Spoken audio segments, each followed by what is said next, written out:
अस्सलाम वालेकुम जी, क्या हाल है दोस्तों ने। उम्मीद करता हूँ बस सारे ठीक ठाक हो सन। गर्मी बहुत ज़्यादा, टाइम भी काफ़ी हो गया है, अजाना हो गई ने जनाब जोर दियाँ 1:30-2 दा, यानी कि समझो कि टाइम हो गया।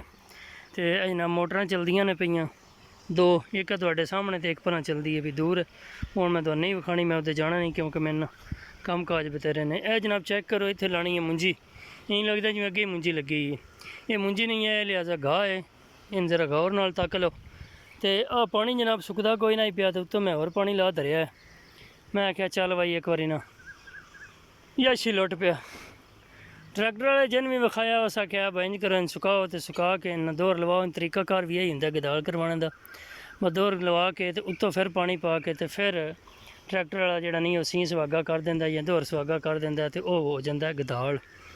लेकिन हुण चूँकि ये जनाब वजह ना इन सी को नहीं लगी, गाह भी वड्डा वड्डा है।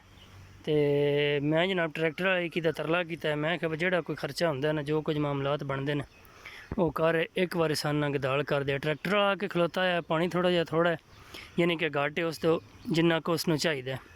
वो आंदा मोटर चला, मैं फिर दूजी भी नाल जी भी स्टार्ट कर आया, पर नाल प्लेटां वाली एक होर मोटर है। तो ये हुण अल्लाह रखी खैर पानी पूरा होंदा जांदा है। ट्रैक्टर वाले ने मैं आख्या रोटी शोटी खा, और मैं रोटी लिया दी है। वो रोटी पिया खांदा है, तो मैं आख्या मैं पानी ने एक बारी वेखां तक्का नाले कोई जेड़ा नहीं हिसाब किताब लावां जित्थों कोई लाने वाला है।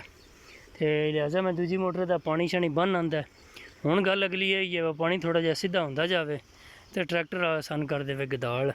तुसीं वेख रहे हो साडा यूट्यूब चैनल सारे रंग पंजाब दे, ते पंजाब दे रंगां दे विच जिहड़ी मुंजी है ना बड़ी जरूरी है, बड़ी अहम है। तो लिहाजा जे साडी वीडियो चंगी तुहानूं लगदी पई है तो वीडियो लाइक शेयर कमेंट कर छड्डो, चैनल नूं सबसक्राइब कर दो, ताकि आइंदा भी जिहड़ी है ना, जे हुण मुंजी लानी भी है तो जिस गदाल भी करना है उनकी भी वीडियो होनी है। ये सारियां वीडियो इकट्ठियां करके तुहानूं जिहड़ियां नहीं वो विखाने वास्ते साडे चैनल नूं सबसक्राइब कर छड्डो, तो ताकि आने वालियां वीडियो तुहाडे तक साड़ियां अपड़दियां न। तो हुण मेरा दिल मैं जिहड़े मूँह च रहिंदे ने सीधे करां, तो अगलियां गल्लां जिहड़ियां ने वो फिर करने आ।